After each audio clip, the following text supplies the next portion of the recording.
আসসালামু আলাইকুম, কেমন আছেন সবাই? আশা করি সবাই ভালো আছেন, আমরাও ভালো আছি আলহামদুলিল্লাহ। এই তো চলে আসলাম আজকে 6 নাম্বার রোজার ইফতার ডায়েট চার্ট নিয়ে। এ হচ্ছে লেবু পানি, এটা হচ্ছে ভিনেগার আর চিয়া সিডের পানি ভিজানো, সাথে আছে ঘিয়ে ভাজা ঢেঁড়স, আর সাথে আছে রসুন, লেবু আছে। এটা হচ্ছে মিক্স প্রোটিন সালাদ, এখানে আছে পালং শাক আর লাল শাক মিক্স, ঘিয়ে ভাজা বাদাম, এখানে আছে 2 দিন পানিতে ভিজানো ছোলা, আর এই তো ঘিয়ে ভাজা ডিম পোস্ট, আর সাথে আছে খেজুর। এই হচ্ছে আজকের 6 নাম্বার রোজার ইফতার। তো এই হবে মোটামুটি আজকের খানা।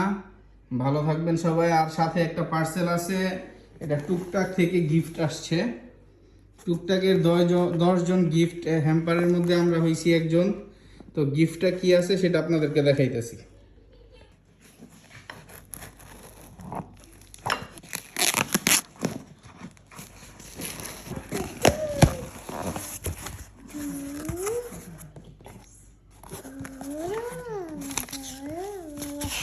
এটা গায়ে আছে তো চলে আসলো। এটা হচ্ছে টুকটাকের চালের গুঁড়া। এই চালের গুঁড়া আমরা গিফট পাইছি, রাইস ফ্লেভার। এটা হচ্ছে আপনার চালের গুঁড়া 1 কেজি পরিমাণ, এটা আমাদের গিফট হিসেবে আসছে টুকটাক থেকে। তো ভালো থাকবেন সবাই, আসসালামু আলাইকুম।